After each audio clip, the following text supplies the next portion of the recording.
Hello students, welcome to our channel VNC. ఈ రోజు ఈ వీడియోలో మనం పెర్ముటేషన్స్ అండ్ కాంబినేషన్ లో 6 ఎక్సర్సైజ్ లో థర్డ్ రౌండ్ సమ్స్ ఎక్స్ప్లెయిన్ చేయబోతున్నానండి.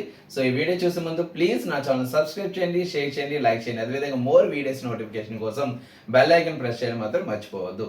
సో మనం ఆలస్యం చేయకుండా వీడియోలోకి వెళ్ళిపోదాం. Let's go to video. ఇక్కడ థర్డ్ రౌండ్ లో ఇచ్చిన ఫస్ట్ క్వశ్చన్ మనం ఒకసారి అబ్జర్వ్ చేస్తే ఏమి ఇచ్చారో చూద్దామండి. సో ఫస్ట్ క్వశ్చన్ చూడండి. Find the number of ways of arranging 10 students A1, A2, A3 and so on up to A10 in a row. 10 students ఇచ్చారు. A1, A2, A3 up to A10 అనే 10 students ఇచ్చి ఈ 10 స్టూడెంట్స్ని ఒక రోలో ఎన్ని వేస్గా అరేంజ్ చేయొచ్చు అని అడుగుతున్నాడు. దానికోసం వాడు ఇచ్చిన ఫస్ట్ క్వశ్చన్ ఏంటంటే A1, A2, A3 SIT together. 3 questions ఇచ్చాడు. ఇందులో first question A1, A2, A3 SIT together. ఈ A1, A2, A3 అనే స్టూడెంట్స్ అనేవారు పక్క పక్కన కూర్చోవాలి అని చెప్పి అడుగుతున్నాడు. అలా ఎన్ని వేస్గా అరేంజ్ చేయొచ్చు. సో ఫస్ట్ క్వశ్చన్ చూద్దామండి. దానికన్నా ముందు మనం నెంబర్ ఆఫ్ స్టూడెంట్స్ రాసేసుకుందాం. నెంబర్ ఆఫ్ స్టూడెంట్స్ ఎంతమంది ఇచ్చారు? 10 స్టూడెంట్స్ ఇచ్చారు. సో ఇందులో ఫస్ట్ క్వశ్చన్ ఏంటి మనకి? A1, A2, A3 SIT together అన్నాడు. సిట్ టుగెదర్ అన్నాడు కాబట్టి వీళ్ళని మనం 1 యూనిట్గా తీసుకోవాలి. ఎందుకంటే వీళ్ళని ఎక్కడ కూర్చోబెట్టినా పక్క పక్కనే కూర్చోవాలి. సో వీళ్ళు ముగ్గురు ఒకే దగ్గర కూర్చోవాలి కాబట్టి వీళ్ళు ముగ్గురిని అంటే ఈ 3 పర్సన్స్ని మనం 1 పర్సన్గా కన్సిడర్ చేయాలి. Nothing but 1 unit. ఎప్పుడైనా గుర్తుపెట్టుకోండి, టుగెదర్, కమ్ టుగెదర్ లేక సిట్ టుగెదర్ ఇలా అడిగితే మాత్రం డెఫినెట్గా మనం 1 యూనిట్గా కన్సిడర్ చేసుకోవాలి. సో లెట్ ఫస్ట్ పాయింట్ ఏంటి? let A1, A2, A3 be 1 unit. 1 unit గా మనం అనుకుంటున్నాం. సో రిమైనింగ్ 7 మెంబర్స్ ఉంటారు కదా, ఈ 7 మెంబర్స్ ని 7 యూనిట్స్ అంటే డిఫరెంట్ పర్సన్స్ గా మనం తీసుకోవాలి. ఎందుకంటే వాళ్ళందరూ ఒక దగ్గర కూర్చోవాలని లేదు. సో వీళ్ళు ముగ్గురే ఒక దగ్గర కూర్చోరు కాబట్టి వీళ్ళు ముగ్గురిని 1 పర్సన్ అనుకుంటున్నాను. రిమైనింగ్ 7 పర్సన్స్ ఉంటారు. సో 1 + 7 ఏమవుతుందంటే 8 పర్సన్స్ అంటే 8 యూనిట్స్ గా మనం కన్సిడర్ చేయాలి. సో టోటల్ యూనిట్స్ ఇది ఒక 1, రిమైనింగ్ ఒక 7, టోటల్గా 8 యూనిట్స్ అవుతాయి. ఇప్పుడు 8 యూనిట్స్ని ఎన్ని వేస్గా అరేంజ్ చేయొచ్చు అంటే 8 ఫ్యాక్టోరియల్ వేస్గా అరేంజ్ చేయొచ్చు. సో 8 యూనిట్స్ని ఎన్ని వేస్గా అరేంజ్ చేయొచ్చు అండి? 8 units can be arranged 8 factorial ways. 8 factorial వేస్గా మనం అరేంజ్ చేయొచ్చు. ఇది అయిపోయింది. ఇప్పుడు ఈ 8 ఫ్యాక్టోరియల్ వేస్లో ఈ 1 యూనిట్ కూడా ఉంటుంది కదండి. 1 యూనిట్ అంటే ఏంటి? 3 పర్సన్స్. ఈ 1 యూనిట్లో మనకి 3 పర్సన్స్ ఉన్నారు. ఎవరు? A1, A2, A3. సో వాళ్ళు కూడా ఏం చేస్తారంటే పక్క పక్కన కూర్చుంటారు, కానీ ఇటువైపు అటువైపు కూర్చుంటారని చెప్పి అడుగుతుంటారు. అంటే వాళ్ళు అరేంజ్మెంట్ చేయాలండి. సో దెమ్సెల్వ్స్ అరేంజ్మెంట్ అనేది చేయాలి. సో A1, A2, A3ని వాళ్ళని ఎన్ని వేస్గా అరేంజ్ చేయొచ్చు అంటే 3 మెంబర్స్ కాబట్టి 3 ఫ్యాక్టోరియల్ వేస్గా అరేంజ్ చేయొచ్చు. సో ఇప్పుడు మనం అది రాసుకోవాలి. So A1, A2, A3 can be arranged themselves.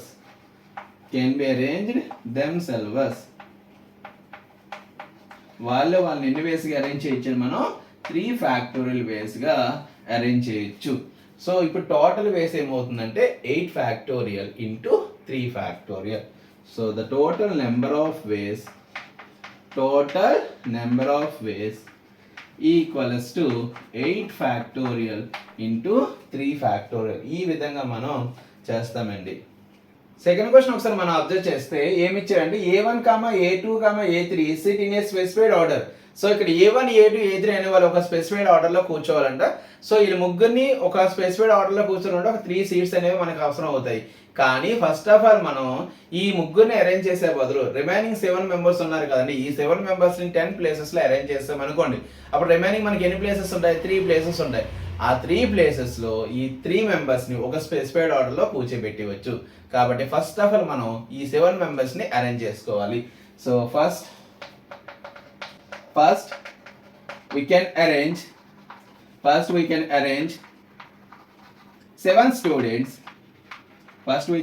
7 students. except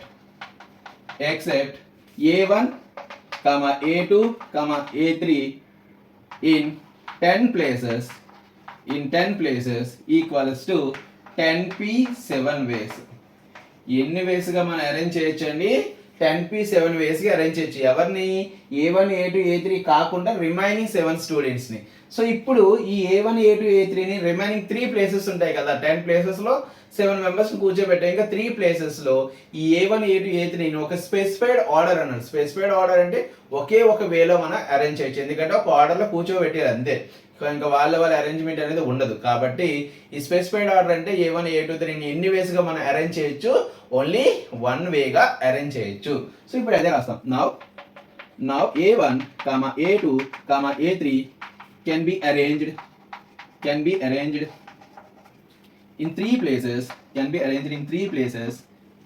and in a specified order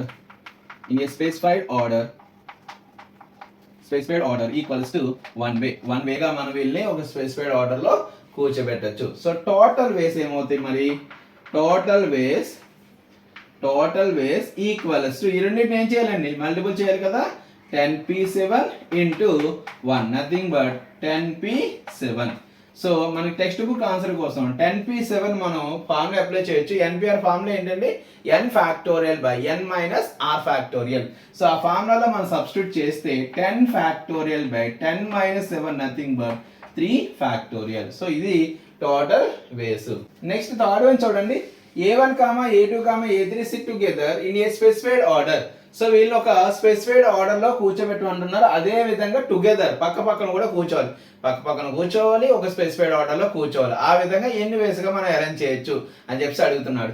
so కాబట్టి ఫస్ట్ ఆఫ్ ఆల్ మనం ఏం చేస్తామంటే సిట్ టుగెదర్ అన్నాడు కాబట్టి వీళ్ళు 1 యూనిట్ గా తీసుకుందాం. Let A1, A2, A3 be 1 unit.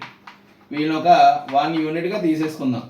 అయితే ఈ 1 యూనిట్స్ అయితే మన రిమైనింగ్ 7 స్టూడెంట్స్ ఎంతమంది, ఎన్ని యూనిట్స్ అవుతాయి మనకి, 7 యూనిట్స్ అవుతాయి. సో ఇది ఒక 1 unit, remaining 7 students 7 units. Total units ఎన్ని అవుతాయండి, 8. So total units equals to 1 + 7 nothing but 8. ఈ 8 యూనిట్స్ ని ఎన్ని వేస్ గా అరేంజ్ చేయొచ్చు, 8 యూనిట్స్ కెన్ బి అరేంజ్డ్ ఎన్ని వేస్ కి అరేంజ్ చేయొచ్చు మనం, 8 ఫ్యాక్టోరియల్ వేస్. ఈ 8 యూనిట్స్ ఎన్ని వేస్ కి అరేంజ్ చేయొచ్చండి, 8 ఫ్యాక్టోరియల్ వేస్ గా అరేంజ్ చేయొచ్చు. సో 8 యూనిట్స్ అరేంజ్మెంట్ అయిపోయింది. ఇప్పుడు ఏమి అరేంజ్ చేయాలి మనం, రిమైనింగ్ 3 స్టూడెంట్స్ ఉన్నారు కదా, వీళ్ళని సిట్ టుగెదర్ అన్నాను కదండి, వాళ్ళు ఎన్ని వేస్ కి అరేంజ్ చేయాలని చూడాలి. కానీ ఇక్కడ వచ్చేసరికి ఏమడుగుతున్నా అంటే సిట్ టుగెదర్ అన్నాడు, స్పెసిఫైడ్ ఆర్డర్ అన్నాడు. సిట్ టుగెదర్ స్పెసిఫైడ్ ఆర్డర్ అన్నాడు కాబట్టి ఒకే ఆర్డర్ లోనే పక్కన కూర్చోబెట్టేస్తాం. అంటే ఒక పొజిషన్స్ ఉంటాయి, 1 2 3 పొజిషన్ ఇస్తే ఆ వేలో కూర్చోబెట్టాలి. అంటే ఎన్ని వేస్ గా మనం అరేంజ్ చేయొచ్చు స్పెసిఫైడ్ ఆర్డర్ అన్నప్పుడు, ఓన్లీ 1 వేగా మాత్రమే అరేంజ్ చేయాలి. సో అదే రాస్తామండి. A1, A2, A3 can be arranged in specified order equals to 1 way. ఎన్ని వేస్ గా మనం అరేంజ్ చేయొచ్చు, వీళ్ళని 1 వేగా అరేంజ్ చేయొచ్చు. సో టోటల్ వేస్ ఏమవుతాయి, total ways equals to 8 factorial into 1 nothing but 8 factorial. ఇది ఫైనల్ గా total ways. Next second question ఒకసారి చూడండి. ఏమిచ్చాడంటే find the sum of all 4 digited numbers that can be formed using the digits 1 2 4 5 6 without repetition. So repetition is not allowed అన్నాడు. కొన్ని digits ఇచ్చాడు, అంటే ఎన్ని డిజిట్స్, 5 డిజిట్స్ ఇచ్చాడు.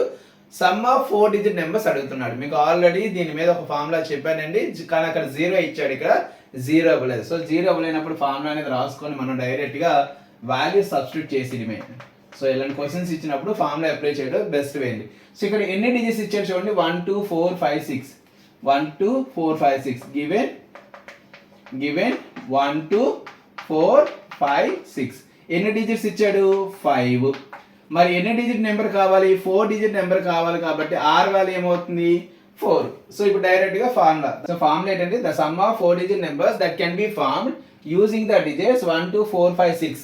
So formula n-1 pr-1 into sum of digits into 1 1 1 up to r times. So మనకి 0 ఇవ్వలేనప్పుడు just ఈ formula రాసుకుంటే సరిపోతుంది. 0 ఇస్తే మాత్రం డెఫినెట్ గా మీకు ఆల్రెడీ ప్రీవియస్ వీడియోలో చెప్పాను, n-2 pr-2 కూడా తీసుకోవాలి.